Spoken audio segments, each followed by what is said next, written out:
Do you need a lift? Do you need a voice? Why don't you grab the Politicab? But I don't think enough people do that, because cab drivers have told me, oh, people never talk to me, and they're like, we really appreciate it. And that's one thing I've been taught over my lifetime. And you talk about what your parents have instilled in you, and my parents have instilled that I'm no better than anybody else, and like, learn where they're from, and you're gonna learn something about life and destination. In the end, I want a fair run. I'll accept whoever won if it's fair. Right. Tonight in Politicab, we are down on South Street at the field headquarters for Donald Trump. And I've been down here a few times before, and I haven't been able to get to talk to somebody else, though I was successful out in Springfield. So from here in PA, we have Maggie. Maggie. Why don't you introduce yourself and tell us why you volunteered for the Trump office up here? Yes, I'll be happy to. So my name is Maggie Moran, and I am the wife of an Army veteran. We are actually stationed here in the Philadelphia area, and so I'm living in Philly. And but I'm born and raised Florida girl, and we've lived in the South for 16 years. This is the first time the Army's taken us out of the South, so. How long have you guys been assigned to Philadelphia? Just over a year. Okay. Almost a year and a half now. All right. How are you liking it? Pros and cons. There's great things to love about Philly. I really love when visitors come, because I just love going and experiencing Philly like over and over again through their eyes.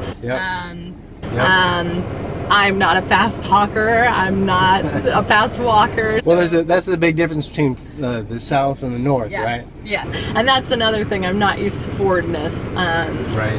And not saying one's better than the other. I'm just not used to it. Philly can be so in your face. It can be. It can be so in your face. And in that spirit, what are you doing here? Volunteer for Trump, and give me the elevator pitch. Yes. Well, I'm for Trump. I am majority Republican. I normally, but in the end, it's what the policies are and where I will go. And Trump preaches to. So you say his policies are what you're used to? I wouldn't say used to. They're what I believe in. The things he's, the things he wants to make changes in are the things I want changes in. Like what? Give me an example where you think he wants to make a change in. The immigration policy and his thoughts on that. We've got to tighten up our borders. I mean, I'm married to a soldier, and we don't need a war in our own land. We need people coming here legally. I'm made up of immigrants. I think majority of us are. So I'm not against immigrants coming to America, and I think that's where some people come off and believe that we're saying. We're not. We're just asking and saying you need to come here legally. You've got to come do it the proper way, like all the other people before you. So immigration, abortion is a huge one. I cannot go that way. Do you think that Donald Trump would actually go after the 11 million or 10 million estimated illegal immigrants in this country and just deport them all right away? No. I believe he will do his best to get things in line right away and clean the mess up that we have here and find out what is going on and who's here illegally. And I mean, I don't think a wall's going to come up by tomorrow either. Sure, you know, sure. But I do believe in him. I believe in his word that he's going to get it done. I don't believe anything happens overnight. So I give him the time. I will give him the time to do it. Mm-hmm. I'm not going to ask horse race questions because I hate horse race questions. You know what I mean? Mm-hmm. So your family, you came up as a Republican, right? Mm-hmm. So, and were your folks ex-military also? My father was, yes. Okay. He did 2 tours in Vietnam. Not during my lifetime, though. So he was out by the time I was born. What did you think? One of the veteran I spoke of, he was very calm, cool, and collected. He was a lieutenant, served in Afghanistan, got his Purple Heart there, and buried his friend from his unit in that same firefight, actually. But he felt there was a real flag was thrown for him when the veteran, this was about a year or so ago, gave the Purple Heart back. I mean, gave his Purple Heart to the other Donald Trump, and then the history of the thing you might know from your own military family experiences. The politician or whoever it is gives it back to the veteran and thanks them for the service. And so the gesture is made on both parts. But Trump didn't, he just kept it. And he said that really bothered him. And then the other issue that this vet had was concerning the Twitter storm and the Gold Star family. Because he really felt that as a Gold Star family, they are separate and distinct. That, you know, they've given the ultimate price for the country, and that they shouldn't be targeted or messed with and mocked. And he felt that had happened to Mr. Trump. Okay. As for the Purple Heart, I wasn't even aware of that. I wasn't aware of the situation you give to me and I give back. I understand it, but I can't say that I might not have been confused and Circumstances. Thought it was a nice, generous, yes. And I mean, obviously Trump's been on a whirlwind, so I'm not going to hold that against him, and I don't think it should. If this gentleman really had a problem, maybe he should have confronted Mr. Trump instead of just possibly pouting about it and saying, sir, you know, you were kind of supposed to give it back to me. I think that's part of our problem in America is we're not straightforward and say, you know, this is how I'm feeling, or, you know, I wish it could have happened this way and it didn't, and have a conversation, just a legitimate conversation about it. A little in your face isn't a bad thing. No. I mean, it's gonna happen. Yeah, it's gonna happen. But I think in a polite manner. I think keeping your cool and explaining, and I mean, you know, then go with it. You know, depending on that situation. I have to ask you. You're a lifelong Republican. The hot mic comments about the pussy grabbing and the sexual assault is what he's talking about. It's what exactly he's describing having done.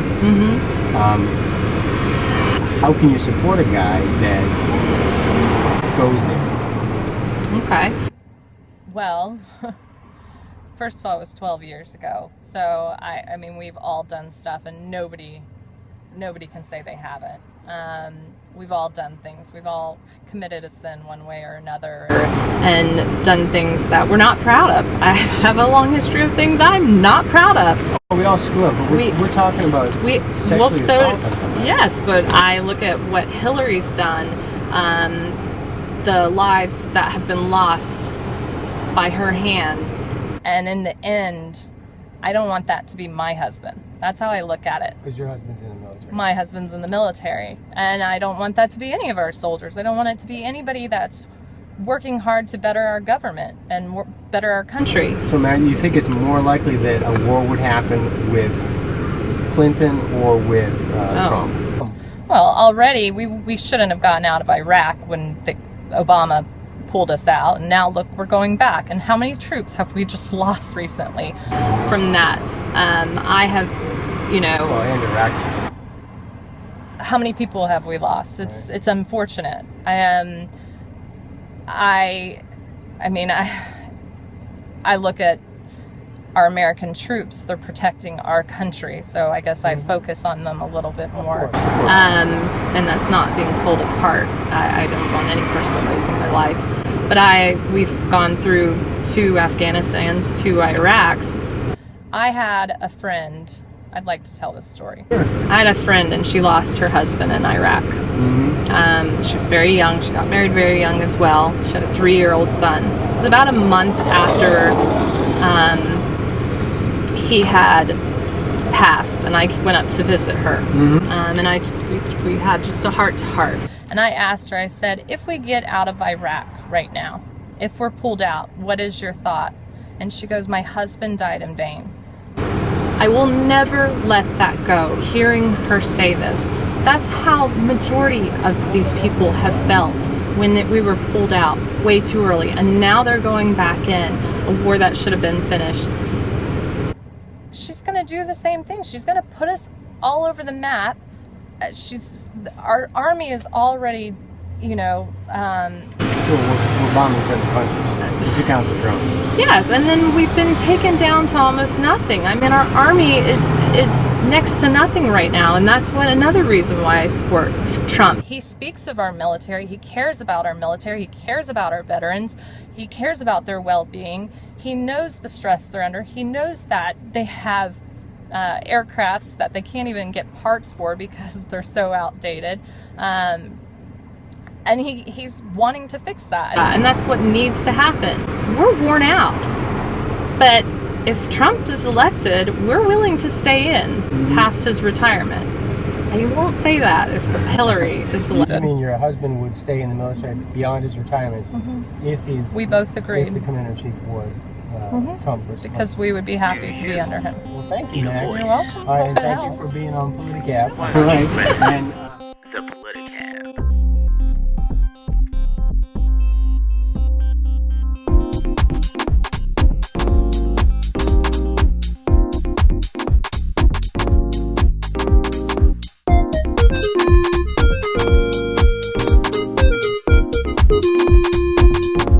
Okay. Well, nice meeting you. nice to meet you. We walking back in. Oh. And you know the rule, right? If you're in the car, they won't give you a ticket.